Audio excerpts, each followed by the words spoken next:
Hello, hello, hello, everybody, and welcome to Mind Your Business. I am your host, Tanika Steens, and today we have a special guest. Her name is Shanika Berry.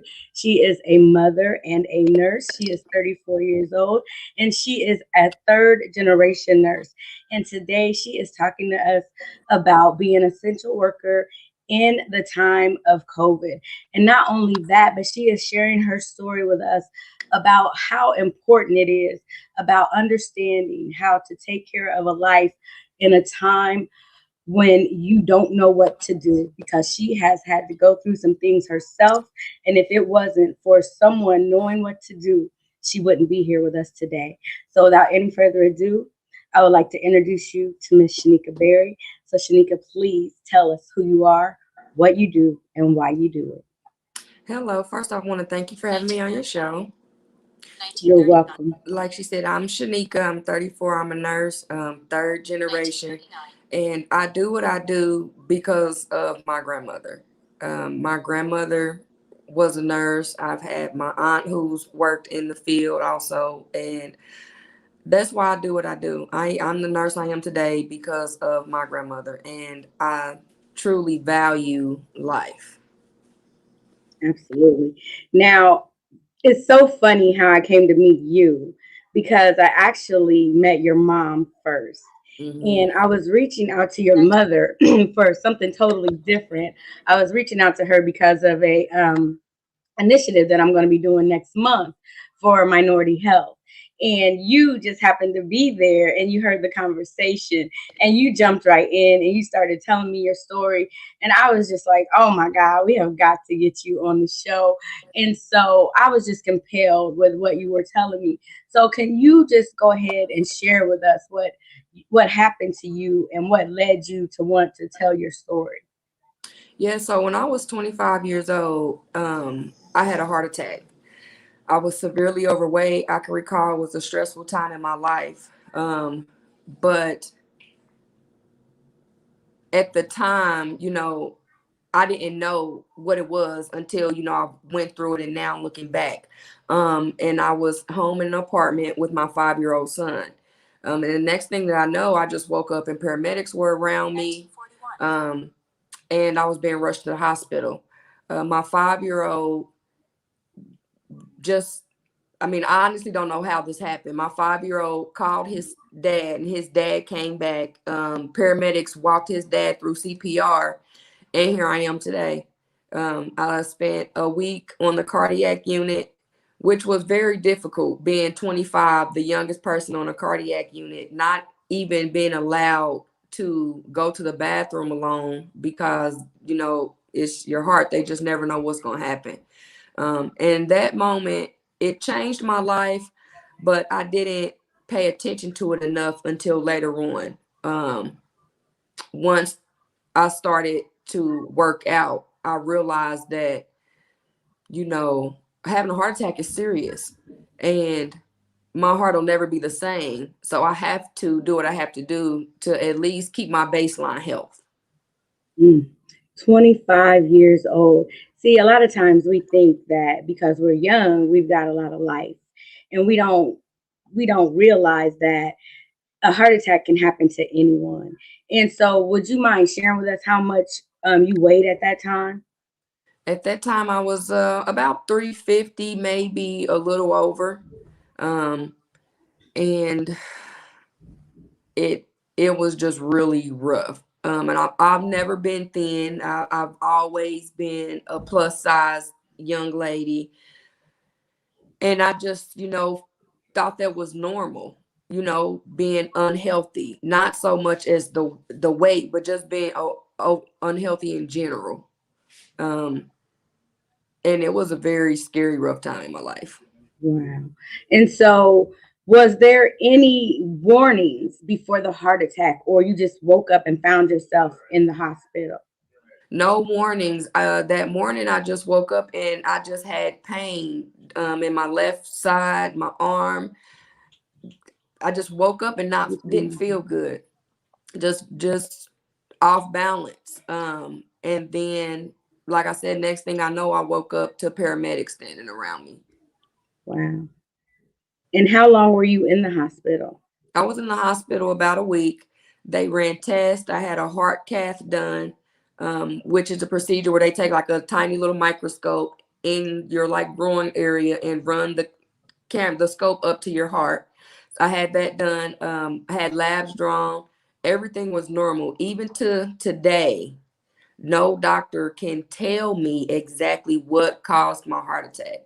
My heart is healthy, but my arteries around my heart are damaged. So I have what they call is coronary arteriosis.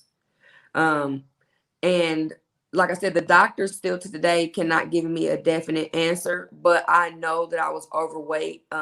Just by me going through nursing school now, I know that because I was overweight and it was a stressful time in my life, I don't need a doctor to tell me that's what led to me to my heart attack. Hmm. And so they didn't say it was genetic or hereditary or anything like that.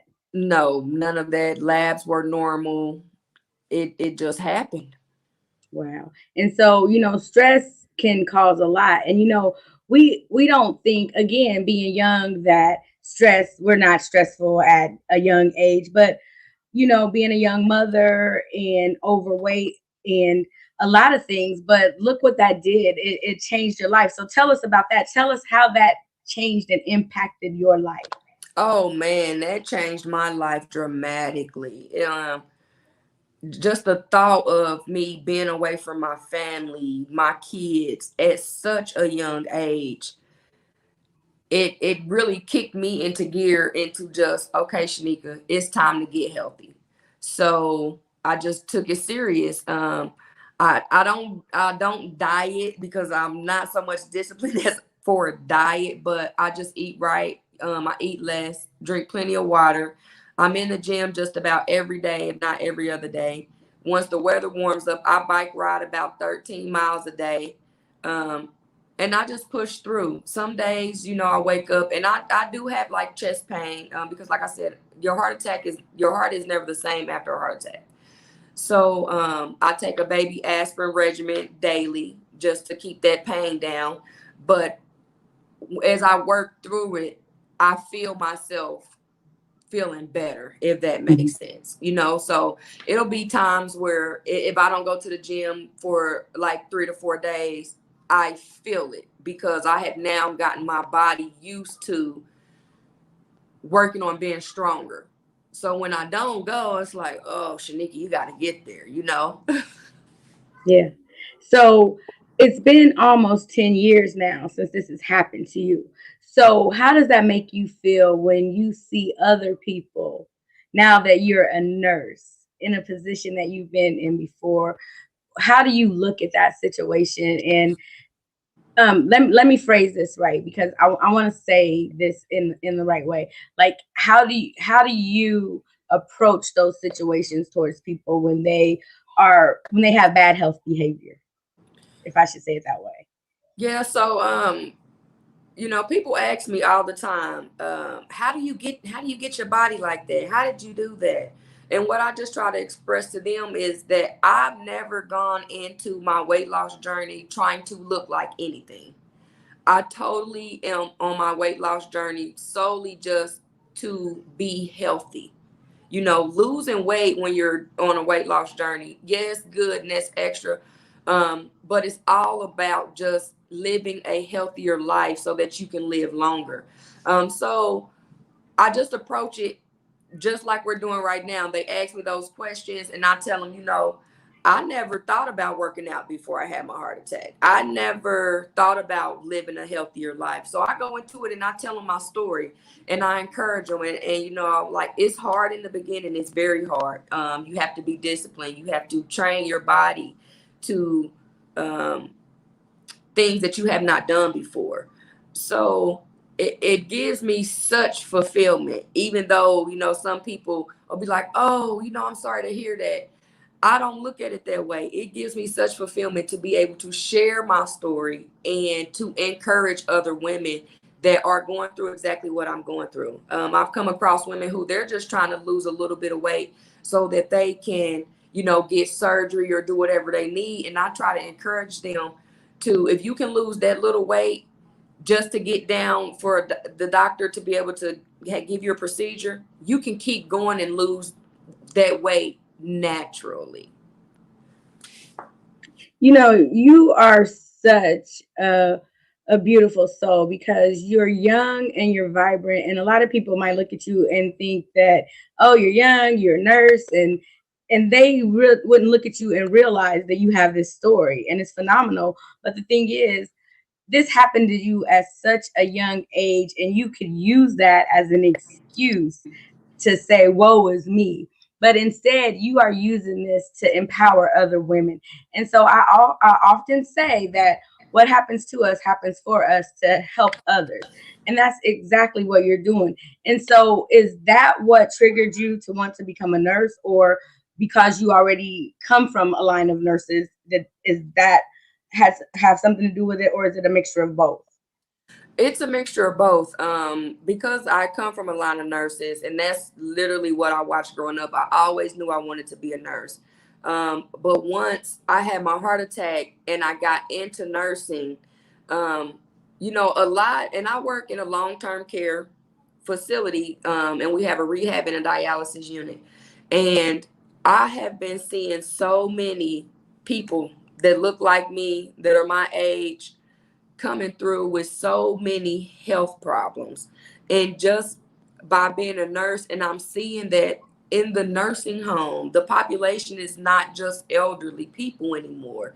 Mhm. It makes me want to share my story even more. I have reached out to so many residents that have been there that are my age. And it's like, you're 30 years old. You should not be in a long term care facility on a dialysis unit. Um, so that my story has impacted others in that light. So Anytime I get an opportunity to share my story, I am. I am. I'm so grateful for your platform right now because just like you said, it's so important. And then us as Black women, as the Black community, and as you know, even for men, we don't necessarily take our health serious. We don't go to a doctor. We're gonna go to our grandmother and we're gonna let our grandmother tell us all the remedies to fix everything that we need fixed, right? Um, but it's important to get that extra help from a doctor, get labs done, get a checkup just on a regular basis because you never know. You could be like me, 25, and you wake up on a cardiac unit. Absolutely. And it's so empowering because this is Women's History Month. And this is all about her story. And this is your story. And, the thing is, a lot of times people don't like to share their story because they feel like, well, nobody wants to hear what happened to me, or I don't want to bring someone down. But what happens is it shows that we overcome by our testimony, and we empower and we uplift others. And it's not about a struggle, and it's not about what happened to us, but it's about how we come out of what happened to us.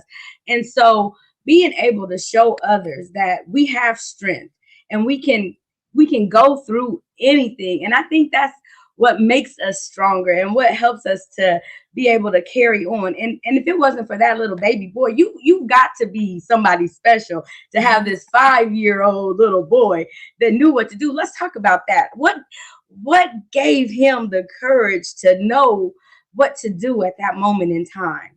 I really don't know until this day. And he remembers it. He's 15 now, and he remembers it just like it was yesterday. And I asked him, he was like, I don't know. I just know you wouldn't wake up, and I called dad. So thank God for my son, right? Yeah. What if he just thought, well, mommy's just taking a nap Yeah. and He just said that. He was just like, you wasn't waking up, and so I called daddy. And I just don't know. I don't even know because I always question myself every day. Parenting doesn't come with a handbook, and you always wonder, are you doing the right thing? Mhm. And when I look back, I'm like, okay, I was doing the right thing. I'm making it. We're doing good. I'm pretty okay, I guess. So I don't know, but it definitely made me feel good. It really did. Just as a parent, because like I said, you just question yourself all the time. So yeah, I that is a question I cannot answer because I was one of those young parents. I was not teaching my kid, okay, which is, I'm saying this not like which I should have been doing, but I just wasn't because I was a young parent. I wasn't teaching him, okay, this is how you call 911. This is what you do if this has happened. This is how you look for dad's number. It just like came to him. See, we often find ourselves in situations, and I promise you, I believe God goes before us and He sets things up. And so you said you was a young mother. So as being a young mother, it could have looked like, oh, I'm a young mother and this happened, da da da da. But God gave you this angel because He knew somewhere down the line you was gonna need somebody to be there at a time. He already knew Mm-hmm. something was coming. I mean, I'm a firm Yes. believer that God goes before us and He makes a way out of no way. So when the time comes, because see, we often look at when we say God's an on-time God, we don't honestly know what that means because He is an on-time God. Because had you not had that baby when you had him, you would not have been there at that time to save mommy's life. And Mm-hmm. so thank God for you having that baby when you had him. And Yes. it doesn't matter what you taught him. God foreknew him and He already gave him what he needed to do what he needed to do at that time. And so God was right on time doing what He needed Yes, to he do, was. right? And so Yes. all things work together for good. And now look at you. And he's 15 and he remembers it and he's like, hey, all I know is you wasn't doing what mommy's supposed to be doing, and Exactly. and he went into action. And so we can't question these gifts that God gives us. We can't question why things show up in our life at the time that they show up, because right now it might not make sense, but in time it will. And Mm-hmm. so I just am so grateful that you were there. See, again, I'm talking to your mom and we are having this conversation, and you just jumped right in. See how God works. Yes. And it was because of this encounter that this was supposed to happen, so we could hear this story for a time such as this. Because again, some woman out there, or some child, some young man out there, needs to understand they are here for a purpose, and Yeah. not to give up, because somebody is doubting themselves right now, trying to figure out, what is my purpose? Why am I here? What is going on? I don't understand. But you just saved somebody's life. Your Yeah. life was saved so you can save others. And so that's a beautiful thing. And so I thank you for sharing that. And so, what is your hope for the future, and what is your next journey? What's the next chapter in your book? So the next chapter in my book, well, my hope for the future for all young black women, the black population in general, is that we just start paying more attention to ourselves and taking our health more seriously. Um, just for our future generations. And so my next journey in life, just as far as being a nurse, right now I'm in the process of trying to start my own CNA school. Because like I said, I truly value life. I was a CNA for 12 years. I loved patient care. And I know that I can build some good caregivers out here. You know, families, they don't want to put their loved ones in long-term care. That's the last thing they want to do, especially the black community. So I want to be able to build more trust with the black community when it comes to long-term care facilities, if that's something they have to do, and also build better caregivers for our future generations as far as the elderly population goes. um, because they need it. You know, they need good care, and it's really hard to be a caregiver, especially during this time of the pandemic. Even for myself, being a nurse, the whole year, my kids have just now been back home, maybe about 2 3 weeks full time, just due to the pandemic. Being afraid of what I might bring home to them, or what I might transmit, you know, to my grandmother, or anything of that nature. So this past year has really been rough on our elderly population, families in general, and I want to be able to build better caregivers for the world and build that trust back in nursing homes. Yeah, and you can do it. You can do it. I mean, I can tell you have the tenacity, and you have the chutzpah to be able to do that. So I'm rooting for you. So Well, thank you. I definitely want to get your input on what it looks like being an essential worker in this time, because you've got the heart for it. And so a lot of people have been having mental angst, and it's you've seen a lot of people having mental breakdowns and anxiety, depression, and losing their mind and hurting each other. And so, what has that been looking like in the medical field right now with this pandemic, It firsthand from you? it's been looking just like you said, broken, sometimes scary, especially in the very beginning. Just a lot of sadness and depression, because you know these people aren't able to see their families. It's been over a year since people have seen their families. Even with my coworkers, um, we have been at times stressed to the max, working 12, 16-hour days, sometimes working overnight, or staying at work overnight just so you can be there in the morning, because nurses are sick or staff is sick and can't come to work. Working through the pandemic as a nurse, and being a fairly new nurse, is totally has been a game changer for the nursing world. Um, we've seen, you know, families die of loved ones dying alone. That's the hardest part to me, is watching family members die alone. They're not so much alone because yes, they have us, and the families are entrusting that we are taking care of them as our own family. But it's still sad and hard to know that someone has to die alone without their loved one, and then they, you know, can't have a funeral, can't say their last goodbyes. I've got an uncle right now that's fighting cancer, and he's been in Community South Hospital for over 30 days. um, and I can recall just thinking like I would love to see my uncle, but I have to take all these precautions because of COVID. I hadn't been able to see my grandmother much like I wanted to interact with her. Um, it's been very hard. It's had me at times feeling like I'm putting more time into my work than my family. Um, but I have to realize unfortunately, I am an essential worker. And as much as I would have liked to maybe, been able to stay home like everyone else and be home with their kids, that's just not something I could do because I signed up to fight the battle. Hmm. Um, and that's what I did. Fought the battle through COVID. It was in the beginning, we were literally getting undressed outside our doors. My job was having a company come and pick up our scrubs. It was rough. So speaking of that, while we're on the topic, I would like to encourage our people, the Black community, to get vaccinated.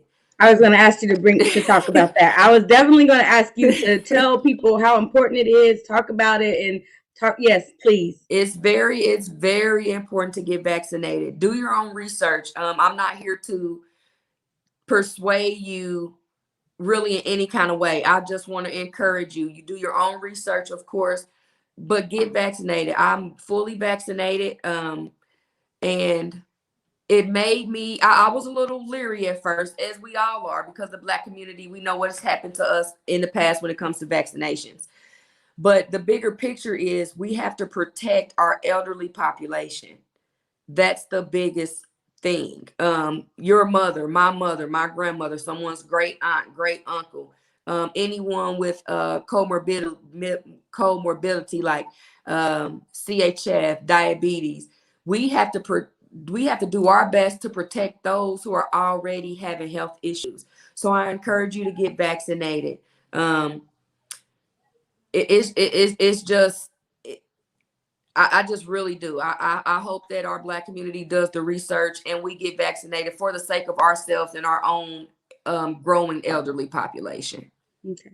And so you already touched on the next question I was going to ask you. So that was beautiful. I thank you for bringing that up because that was going to be my very next question to you as far as talking about the vaccination. Because I know that there are a lot of people that are leery about it and are just, on the fence about it. And, I often think about, my me and my spiritual mother, we talk about this often. Is like when you go into the hospital or whatever, and the doctor comes into the room and they talk to you, you don't ever question them. You just, whatever they say, you go with it. Or if you have to get a shot or if they prescribe you medicine, you don't really ever question it. And so right now in this time, I think about when the Israelites were going through the desert and they were hungry for food and God gave them manna from heaven. But did they reject that manna?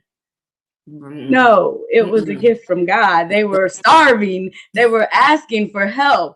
And so now God sends them help. And then they're like, oh, now we ain't eating that. We don't know where that, so we've got to, we got to be more mindful of, because sometimes things don't show up in the way we look for it and the way we want it. But again, like I said earlier, he's an on time God. And so we've got to pray about everything and we've got to be watchful but and discerning. But we've also got to understand that what we believe in our hearts is to be true. And so God is faithful and he is not leaving us or forsaking us. And so he is going to make all things new. So there's nothing for us to fear at this time. Mhm. We just got to let all this stuff pass and it'll be okay. But for the meantime, while we're here, we might as well be healthy. Exactly. Let's take care of ourselves. Let's do Exactly. that. Let's do Yes. that. So God bless you. God bless your family and continue to do what it is that you're called to do because that's a gift. And we often don't get to walk in our call because we miss our call or we don't answer our call or we're afraid. And so continue to encourage women and uplift them and continue to tell and share your story because by looking at you, nobody knows what you've been through. Yeah. That's God. That is God. So, hey, Ty, thank you for joining in.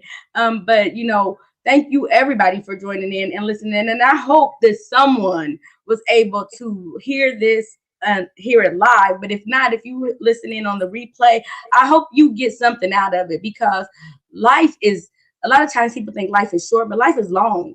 And we don't Yes. want to live this life going through it being downtrodden and broken. We want to live our best life, and we want to live that in health, because our health is our wealth. It doesn't matter Yes. how many riches we got, because sometimes money can't buy our health. It just, money can't bring us back from the grave. Exactly. Only one Hmm. person can do that.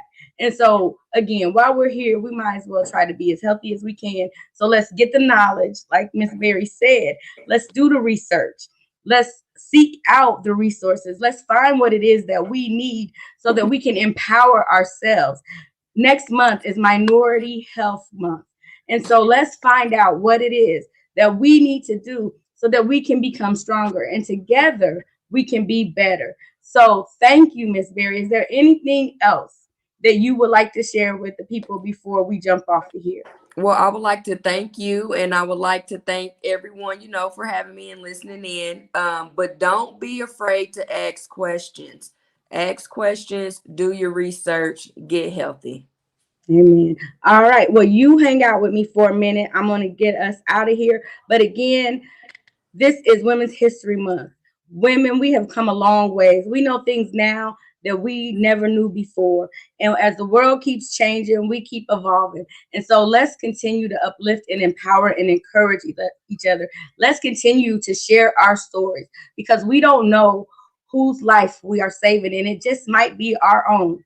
So let's not wait until it's too late. Let's not wait until we are in the emergency room. Let's do it now. There is so much technology out there and so many things today that they didn't have before that is saving lives. I know that over 20 years ago, when cancer was coming to the forefront, my grandmother got cancer and she didn't know what it was all about. But I believe if she got cancer today, she'd still be here. And that's the difference. And so now we can live longer and we can have a better understanding. So let's take what we have and let's use it. Let's not abuse it. So, with that note, thank you for joining in. As I always say, I know you know what I'm going to say. You were created with a purpose. God bless you. Thank you for joining in.